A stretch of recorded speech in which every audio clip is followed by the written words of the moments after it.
विश्वाची आधुनिक प्रतिमा एक विशाल, जटिल आणि प्रभावी वातावरण प्रकट करते, ज्यामध्ये आपण राहतो आणि एका लहान पण अगत्यशील ग्रहाच्या पृष्ठभागावर विकसित होतो.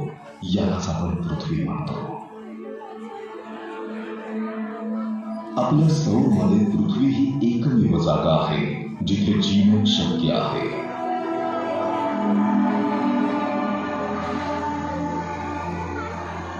तिच्या पृष्ठभागावर प्रचलित असलेल्या परिस्थितीमुळे समुद्र आणि जमिनीवर द्रव स्वरूपात मोठ्या प्रमाणात प्राणी अस्तित्वात आहे. जीवनाच्या निर्मिती आणि विकासासाठी द्रव स्वरूपात असलेलं पाणी हा सर्वात आवश्यक घटक आहे.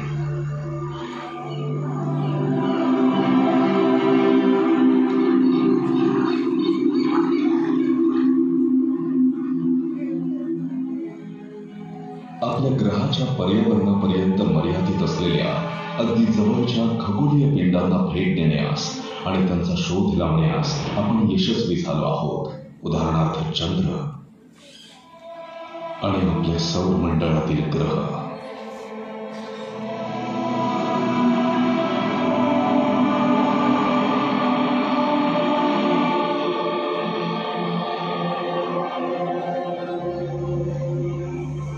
परंतु आपण इतक्या दूर अंतराळात असलेल्या विश्वाचा अभ्यास कसा केला? त्यातील सामग्री, त्याची रचना, त्याची उत्क्रांती कशी समजून घेतली? त्याची अनेक रहस्य आपण कशी उलगडली?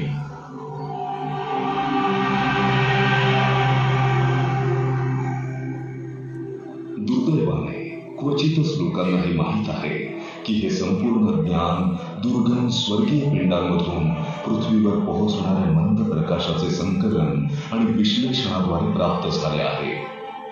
यांनाच आपण तारे म्हणतो.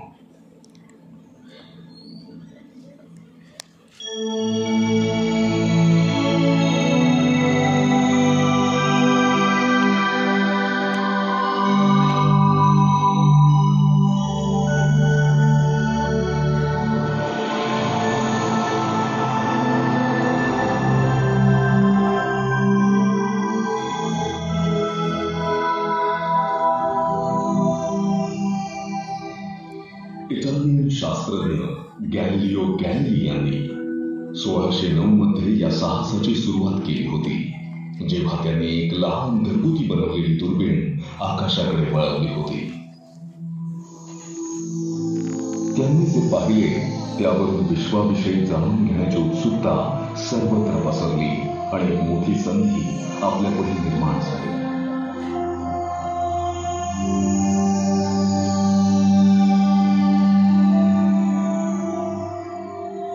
ऑप्टिकल दुर्बीण ही मानवी नेत्रांप्रमाणेच कार्य करते.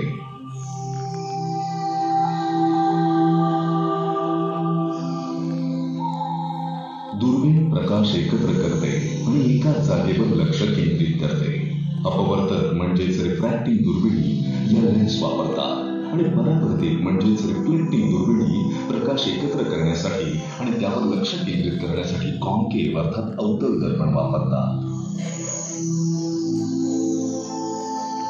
एकत्रित केलेल्या प्रकाशाचं प्रमाण हे लेन्सच्या क्षेत्रफळावर किंवा दुर्बिणीच्या आरशावर अवलंबून असतं.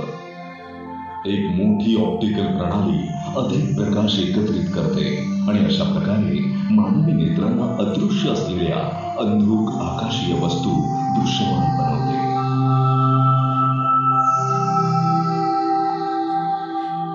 बहुतांश अंधुक वस्तू या अदृश्य असतात कारण त्या खूप दूर असतात. प्रचंड अंतर पार करण्यासाठी प्रकाशाच्या वेगाने प्रवास करणारी त्यांची प्रतिमा खूप वेळ घेते. अशा प्रकारे जेव्हा आपण दुर्बिणीद्वारे त्यांचं निरीक्षण करतो तेव्हा ते भूतकाळात जसे होते तसेच आपण पाहतो.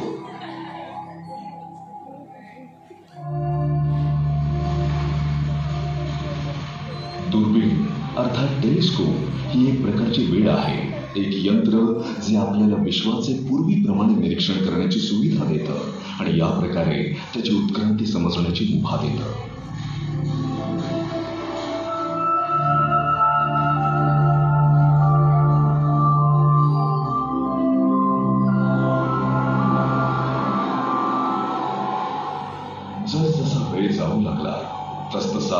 गॅलिलिओच्या साध्या साधनापासून दुर्बिणीची उत्क्रांती झाली आणि ती मोठी आणि तांत्रिकदृष्ट्या प्रगत अशी एक अचूक वैज्ञानिक साधन बनवली.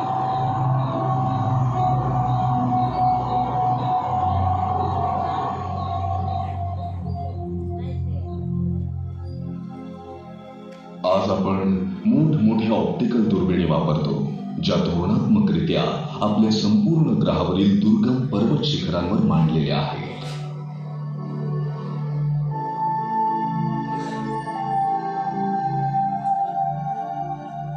शहरी भागापासून दूर स्थित त्या खगोलशास्त्रीय निरीक्षण प्रतिबंधित करणारं प्रकाश प्रदूषण टाळतात.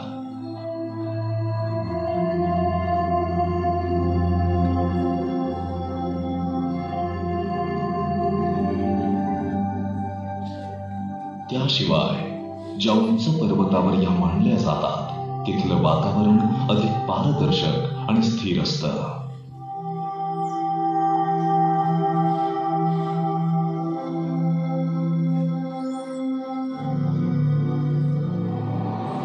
अमेरिकन खगोलशास्त्रज्ञांनी 8 ते 10 मीटर श्रेणीच्या छिद्रातील मोठ्या दुर्बिणी हवाईमधले माउना किया इथे ठेवल्या आहेत.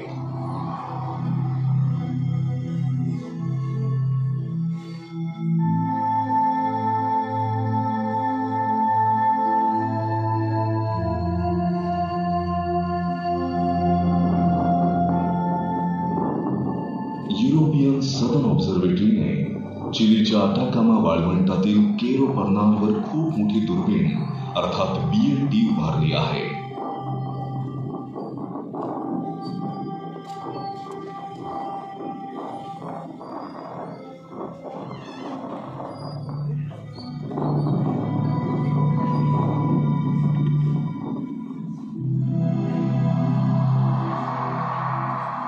अटाकामा वाळवंट हे पृथ्वीवरील सर्वात रखरखीत ठिकाणांपैकी एक असल्यामुळे तिथली परिस्थिती ही खगोलशास्त्रासाठी अनुकूल आहे.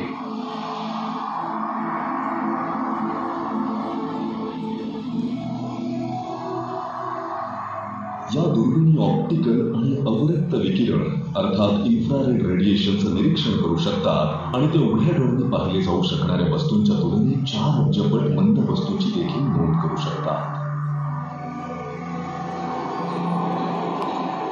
त्यांचं वजन शेकडो टन असतं, पण ते अत्यंत अचूकपणे खगोलीय वस्तू निर्देशित करण्यास आणि त्यांचा मागोवा घेण्यास सक्षम असतात.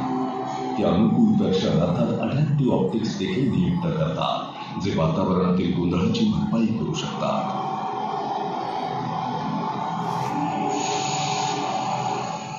आणि त्या दुर्बिणी अनेक सहाय्यक साधनांनी सुसज्ज आहेत. उदाहरणार्थ प्रकाश संवेदनशील कॅमेरे आणि उच्च तंत्रज्ञान स्पेक्ट्रोग्राफ.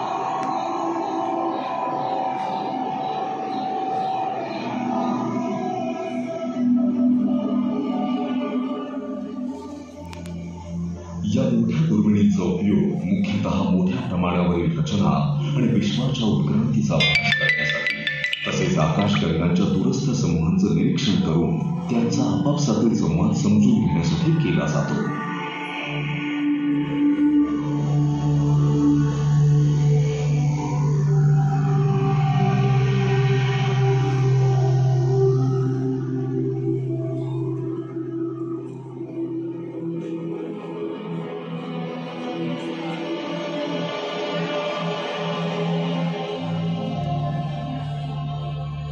या विशाल दुर्बिणींबरोबरच जुन्या आणि लहान दुर्बिणींचं वैज्ञानिक संशोधन क्षेत्रात महत्त्वपूर्ण योगदान आहे.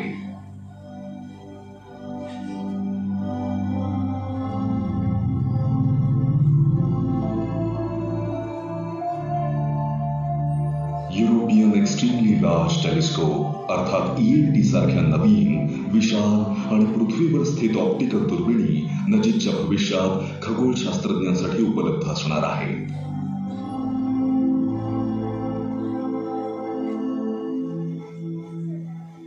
या 40 मीटर व्यासाचा खंडित आरसा असेल आणि काही वर्षात ही दुर्बीण अटाकामा वाळवंटातील केरो आर्मझोरस इथे उभारली जाईल.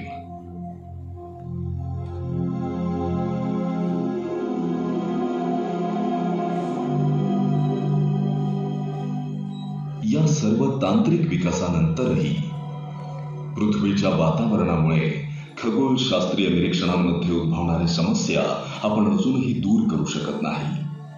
त्यामुळे आपल्याला पृथ्वीच्या वातावरणाच्या वरच्या भागात म्हणजेच अंतराळात दुर्बीण ठेवावी लागली. आतापर्यंत सर्वात मोठी अंतराळ दुर्बीण ही हबल आहे आणि तिला 2.4 मीटरचा आरसा आहे. 1991 पासून हबल अभूतपूर्व अचूकतेने विश्वाचं निरीक्षण करत असून अनेक महत्वाच्या शोधांमागे तिचं श्रेय आहे.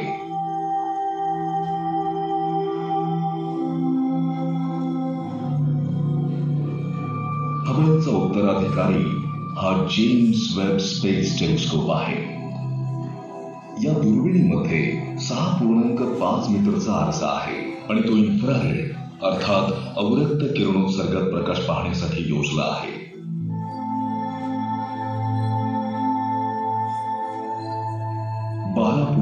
.5 अब्ज प्रकाश वर्षे अंतरावरील आकाशगंगांचं निरीक्षण करण्यास ही दुर्बीण सक्षम असेल.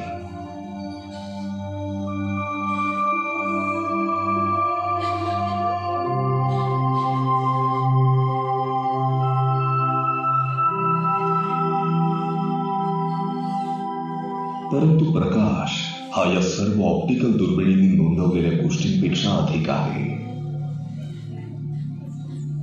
प्रकाशामध्ये वेगवेगळ्या पुनरावृत्तींवर विद्युत चुंबकत्व विकिरण असतात. हे सर्व मिळून विद्युत चुंबकत्व स्पेक्ट्रम बनवतात.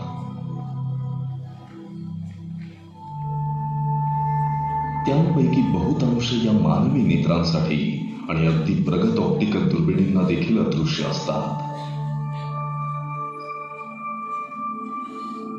ज्या खगोलीय पिंडांचं आपण निरीक्षण करतो त्या सर्व खगोलीय घटना एकाच वेळी अनेक पुनरावृत्तींमध्ये उत्सर्जित होतात, परंतु ते त्यांच्या ऊर्जा पातळीपर्यंत काही पुनरावृत्तींमध्ये सर्वात तीव्रपणे एमिट म्हणजेच उत्सर्जन करतात. या उष्ण आणि हिंसक प्रक्रिया मुख्यतः लहान वेव्हलेन्थ्स अर्थात तरंग लांबींमध्ये पसरतात, तर थंड आणि शांत प्रक्रिया मायक्रोवेव्ह म्हणजेच अतिलघु रेडिओ लहरी आणि रेडिओ लहरींच्या रूपात लांब तरंग लांबींमध्ये पसरतात.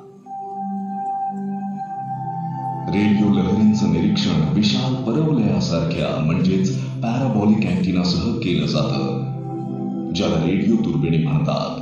वातावरणाची पर्वा न करता ही उपकरणे 24 तास आकाशाचं निरीक्षण करू शकतात. आपल्या ग्रहाभोवती अनेक रेडिओ दुर्बिणी आहेत. त्यांपैकी अल्मा ही सर्वात अत्याधुनिक आहे, जी चिलीमधील अटाकामा वाळवंटातील उंच पठारावर स्थित आहे.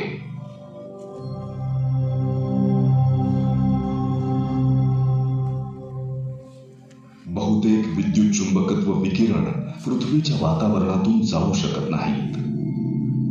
या कारणास्तव आपण वेधशाळा अवकाश कक्षेत ठेवतो, ज्या विद्युत चुंबकत्व स्पेक्ट्रमच्या सर्व पुनरावृत्तींमध्ये निरीक्षण करू शकतात. विशेष म्हणजे उच्च ऊर्जा अतिनील क्ष किरणे आणि गॅमा किरणे पृथ्वीच्या पृष्ठभागावरून आपण बघू शकत नाही. उच्च ऊर्जेवर विश्वाचं निरीक्षण करण्याचा एकमेव मार्ग म्हणजे अवकाशातील वेधशाळांचा वापर करणे. पूर्वी अकल्पनीय असलेल्या भौतिक प्रक्रियांचा अभ्यास करण्याची परवानगी या वेधशाळा आपल्याला देतात.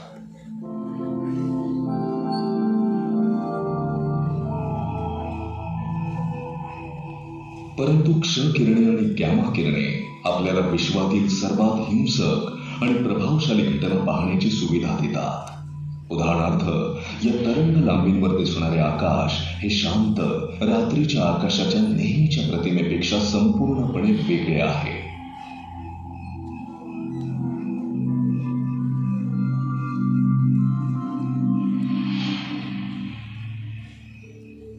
परंतु प्रकाश हा विश्वातील भौतिक प्रक्रियेच्या माहितीचा एकमेव स्रोत नाही.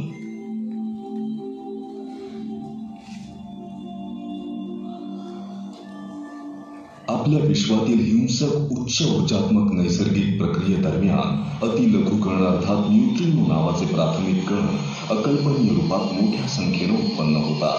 न्यूट्रिनो हे मानवी कण आहेत जे सापेक्ष गतीने फिरतात. कमीत कमी वस्तुमान असलेले हे न्यूट्रिनोज बाकी पदार्थांशी क्वचितच संवाद साधतात.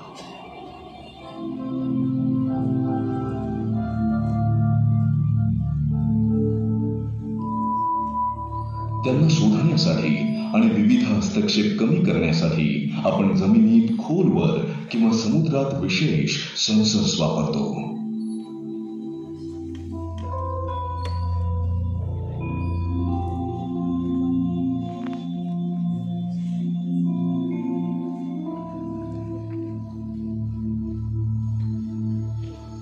अखेर रिलेटिव्हिटी अर्थात सापेक्षतेच्या सामान्य सिद्धांताने भाकीत केल्याप्रमाणे स्पेस टाइम वेब म्हणजेच अवकाशातील काळाचे जाळे वस्तुमानाच्या आणि ऊर्जेच्या अस्तित्वामुळे बदलत जाते.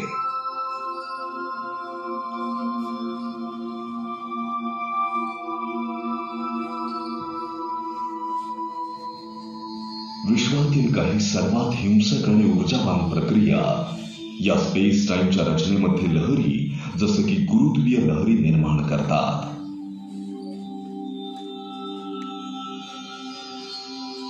या वैश्विक लहरी प्रकाशाच्या वेगाने प्रवास करतात, त्यांच्या उत्पत्तीबद्दल माहिती घेऊन जातात. तसंच याबरोबर गुरुत्वाकर्षणाच्या स्वरूपाचे संकेत देखील असतात. अलीकडेच आपण विशेष वेधशाळा विकसित करण्यात यशस्वी झालो आहोत. ते या लहरी आपल्या ग्रहातून जात असताना त्याची नोंद करतात.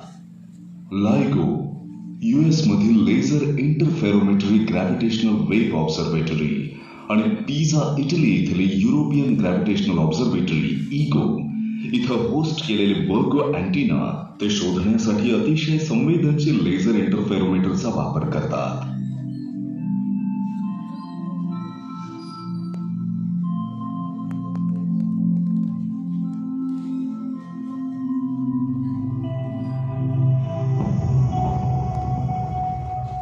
विश्वातील काही सर्वात हिंसक घटनांकडे एक नजर टाकूया, ज्यांचं निरीक्षण आपल्या सर्व साधनांनी करणं गरजेचं आहे, जेणेकरून अंतर्निहित नैसर्गिक प्रक्रियांचं स्पष्ट चित्र दिसेल.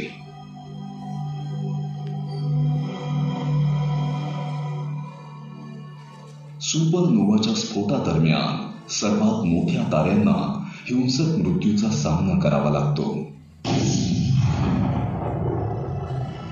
या स्फोटानंतर ताऱ्यांचे कोर अर्थात गाभा, व्हाईट ड्वॉर्फ्स अर्थात पांढरे बटू, न्यूट्रॉन तारे किंवा कृष्णविवरांचं रूप घेऊ शकतात.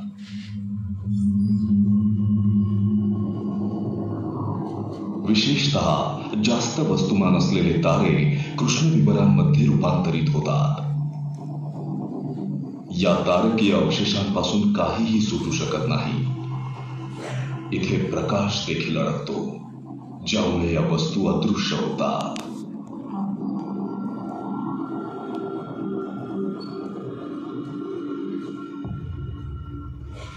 ब्लॅक होल किंवा हे कृष्णविवर त्याच्या जवळ जाणाऱ्या प्रत्येक गोष्टीला आकर्षित करतात आणि परिणामी आपलं वस्तुमान वाढवतात.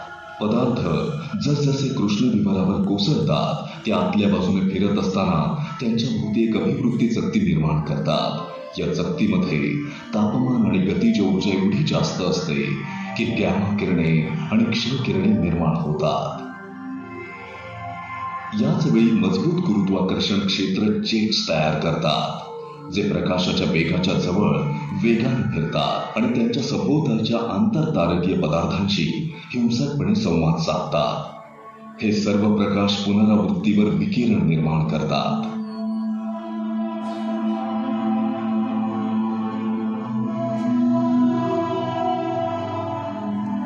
मध्यम वस्तुमानाच्या ताऱ्याच्या मृत्यूमुळे अतिलघुकण म्हणजेच न्यूट्रॉन तारे निर्माण होतात. या छोट्या पण घनदाट वस्तू अतिशय उच्च वेगाने फिरतात आणि ज्यावेळी उत्सर्जनाची किरण पृथ्वीच्या दिशेने निर्देशित केली जाते तेव्हा त्यांचे किरणोत्सर्ग सहज लक्षात येऊ शकतात.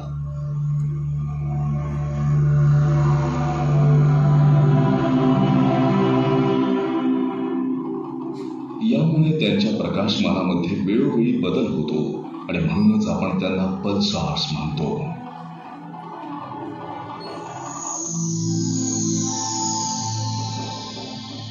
पल्सार्स मध्ये अभिवृद्धी चकती अर्थात ॲक्रिशन डिस्क आणि जेट्स देखील असू शकतात, परंतु ब्लॅक होलच्या तुलनेत त्यांचे स्केल लहान असतात.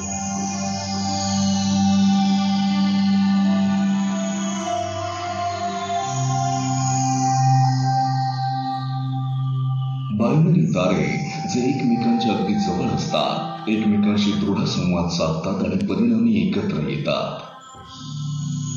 न्यूट्रॉन तारा किंवा स्टेलार मास अर्थात तारकीय द्रव्यमान असलेल्या ब्लॅक होल प्रमाणे काही विशेष प्रकरणे आहेत ज्यामध्ये एखादा बायनरी तारा हा खूप घनदाट असतो. या प्रकरणांमध्ये सोबत असलेल्या ताऱ्यामधून वस्तुमान हे न्यूट्रॉन तारा किंवा तारकीय ब्लॅक होल मध्ये हस्तांतरित केलं जातं.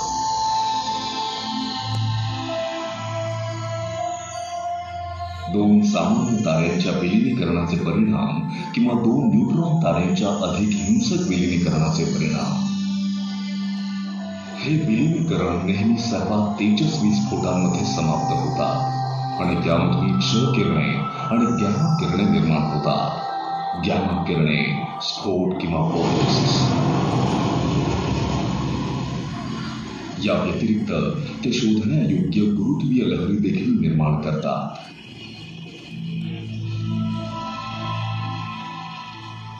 कमी वेळा पण अर्थात मोठ्या प्रमाणात दोन कृष्णविवरांचं विलिनीकरण अधिक प्रभावी आहे. ही विश्वातील सर्वात हिंसक घटना असून ती अकल्पनीय प्रमाणात गुरुत्वाकर्षण लहरींच्या रूपात ऊर्जा निर्माण करते.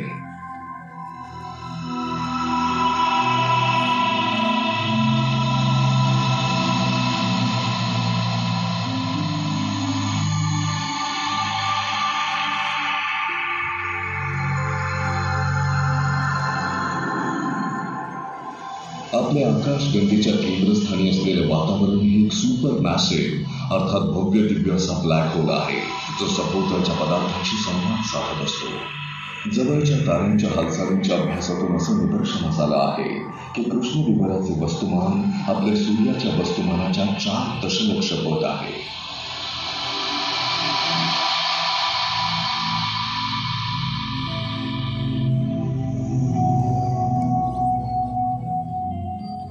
फर्मी दुर्बिणीच्या निरीक्षणावरून असं दिसून आलं आहे की गॅमा किरणांचे 2 मोठे लोब्स आपल्या आकाशगंगेच्या केंद्रापासून 25,000 प्रकाश वर्षांपर्यंत विस्तारले आहेत. हे लोब्स आपल्या हिंसक घटनांद्वारे आकाशगंगेच्या अगदी मध्य भागातून बाहेर येतात.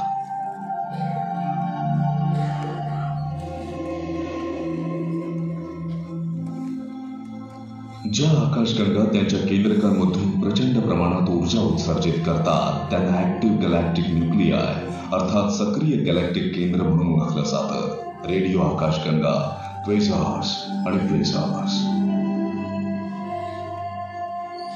या आकाशगंगांच्या मध्यभागी सुपर मॅसिव्ह कृष्णविवरे आहेत ज्याचे वस्तुमान आपल्या सूर्याच्या दशलक्ष किंवा अगदी 1 अब्जपटीने अधिक आहे आणि हे मोठ्या प्रमाणात पदार्थ आणि जेट जमा करतात आणि अवकाशाच्या माध्यमातून प्रसारित होतात.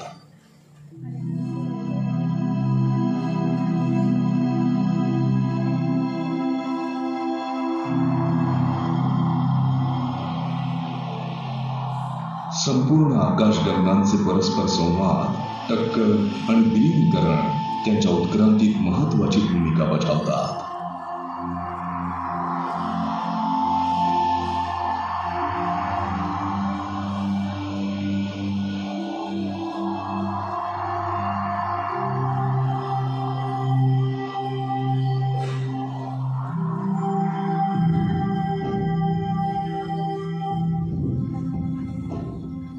अखेर आपण प्रायमोर्डियल म्हणजेच आदिम विश्वाचं निरीक्षण करू शकतो, जिथे पहिल्या ताऱ्यांचा मृत्यू अधिक हिंसक होता आणि आकाशगंगांच्या टक्करी आणि विलीनीकरण जास्त वेळा होत होते.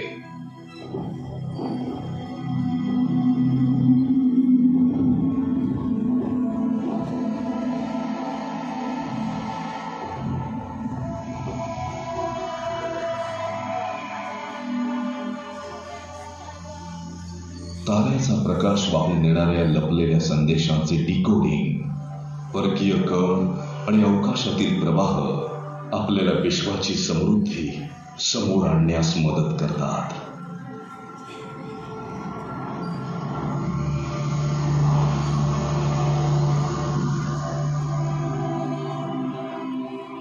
मानव जरी पृथ्वी नावाच्या एका छोट्या ग्रहाच्या पृष्ठभागावर बांधला गेला असला तरी विज्ञानाद्वारे दृश्य आणि अदृश्य विश्वाच्या सीमा पाहण्याची क्षमता त्याच्याकडे निश्चितच आहे.